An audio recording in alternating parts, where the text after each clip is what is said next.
very first AP review video. In a moment, we'll begin to talk about types of displays from Unit 1. The types of displays we'll be focusing on are histograms, dot plots, box plots, and stem plots. But I wanted to kind of look at the structure of what we'll be doing, and all of our reviews will follow a similar structure, where we'll have the general idea of what we want to do, and then I will be giving you AP exam tips. So you're going to want to write these down here.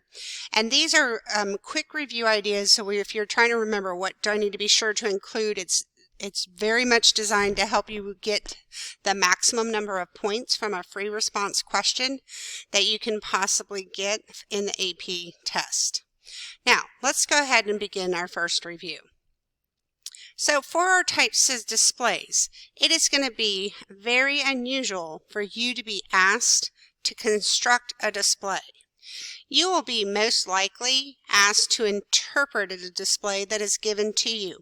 However, as recently as 2010, they did ask for a stem and leaf plot to be made in a free response question. So I cannot say it's impossible to happen, but it can happen, but it's very unlikely. It probably has a very small p-value. All right, so our types of displays. Let's start with our histogram. The most common kind of question that they like to ask about histogram is, they could ask the shape and stuff, and a lot of times they're going to ask you for the median, because the median is not immediately obvious in a histogram. So to find the median, we need to know how many data values we have. So we're going to look at the histogram and the height of each bar. So this bar, the bin, has 7 scores in it. The second bin has 11 scores in it. There's a 5 in this one, 4, and both of these have 2. So that's going to give me a total of 31 data values. So the problem with the histogram is you don't actually know what the data values are. You only know how many data values there are. I know there's 7 data values between 1 and 2 in this bin. That's all I know. So to find the median, we need to find the middle number. In 31 numbers, the 16th data value is the median, because that's the very middle number.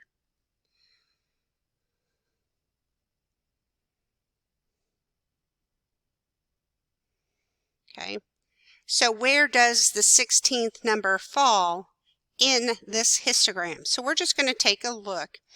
So there's 7 numbers in this bin, so the 16th number doesn't fall there. When I add in the next bin, I will have gone through 18 numbers.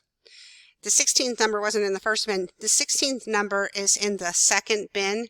So the median is between 2 and 3. Okay, all we know is that it falls into this bin somewhere. We don't know the actual number. Okay, that's the most likely kind of question that they would ask you for our histogram. Then next, let's talk about our dot plots. This is very common. We see this a lot with our multiple choice questions. They will often ask you, which distribution has the smallest or the largest standard deviation? So let's go down here. Then this is an AP tip that I want to be sure that you take away from this video. So your first AP exam tip is a common multiple choice question will ask which distribution has the smallest or largest standard deviation based on dot plots. So let's take a look at the dot plots that we have. So we are in particular looking for the smallest standard deviation. Okay, let's recall that standard deviation is the average distance from the mean.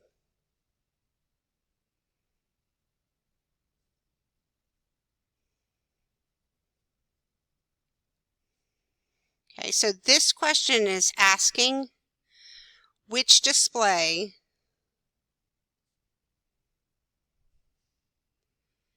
has the smallest average distance. Okay, so let's take a look at them. So all of these displays are symmetrical. So all three distributions are symmetrical, and so that means their mean is in the center.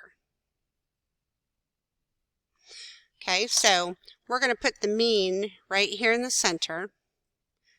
This is our center spot on all three of our distributions. And then we want to look at how close, who has the smallest spread out from that center point. Well, choice A is the widest of all of these. So this is not going to have the smallest standard deviation. So it can't be choice A. Now when we look at B and C, B is narrower, C is the narrowest. So we're looking for the one that has the most points closest to the center. So C is going to be our choice here because it has the least amount of spread and more of the points are in towards that mean average. Okay, so they could have asked the other way, which one has the largest standard deviation, and then we would have gone with A because it was the widest and it was the most dispersed out from our mean point. Now, box and whisker plots are a very common device when we come to the AP exam. Usually you're not just given one. Usually you'll be asked to compare. Okay, so usually you're asked to compare.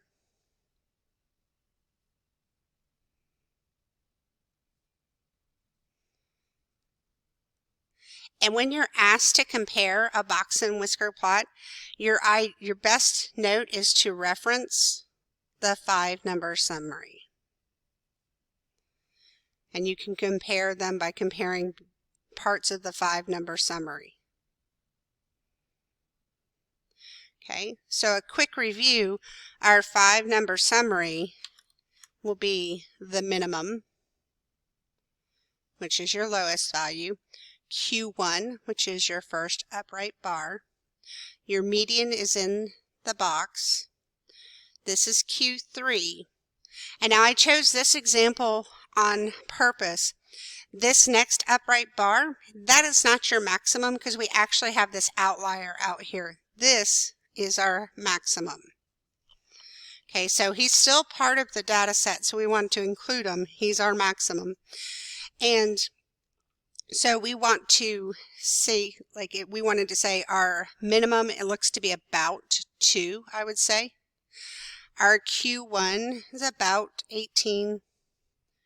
Q2, which would be our median, is about 23. I'm estimating here the best I can. Q3 is about 33. And then our maximum looks to be about 58. So that's our 5-number summary. That's a really good idea to compare it with between box and whisker plots as a point. So for our second AP exam tip, we want to mention that box plots on the AP exam will always show outliers with a special symbol. There's no need to check the outlier rule. The outliers will be obvious.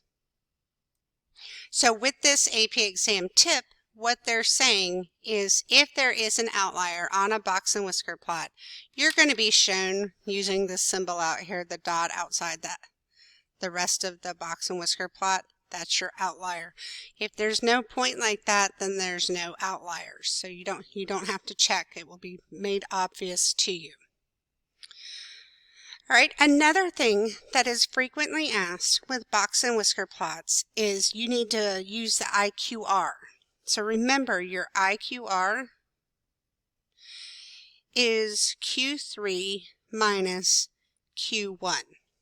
So in this case, Q3 is 33 and Q1 is 18, so our IQR is 15. That brings us to our third AP exam tip, that when we give a range or IQR, it is a single value, not an interval. The IQR is 15. That's the distance between these two numbers. I don't want to know 33 to 18. I don't want to know that. I want to know the actual value that is the distance between the two numbers. All right, and finally, we're going to go to stem and leaf plots.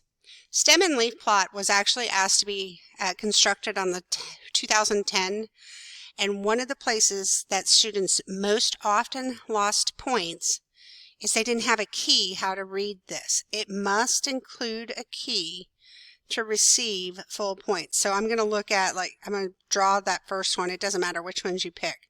I just picked one of the values on there, and I'm going to say that that value equals 10. So the person reading understands how to read this. You will lose points if you're asked to construct a stem and leaf plot and do not include the key. And that is going to bring us to our fourth AP exam tip. Our fourth tip is always include a key for stem plots, and if you're making a display, you should have a title for that display. All right, so let's continue talking about our stem and leaf.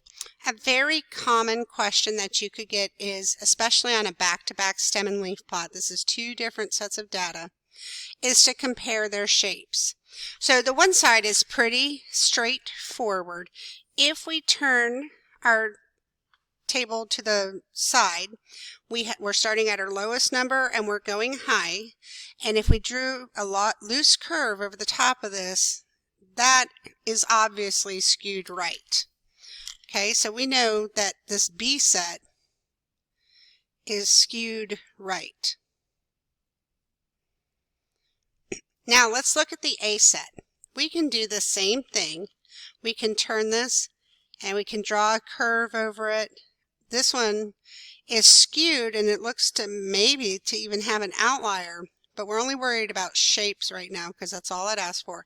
But I want you to be real careful here. This is not skewed left, because remember, you're looking, a skewed left would have more data values in the higher numbers. So when I look at these center numbers, the higher numbers are down here.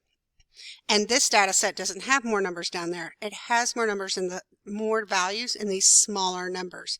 So this data set for A is also skewed right.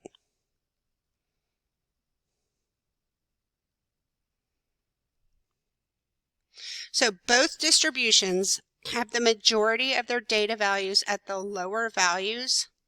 So both distributions are skewed right.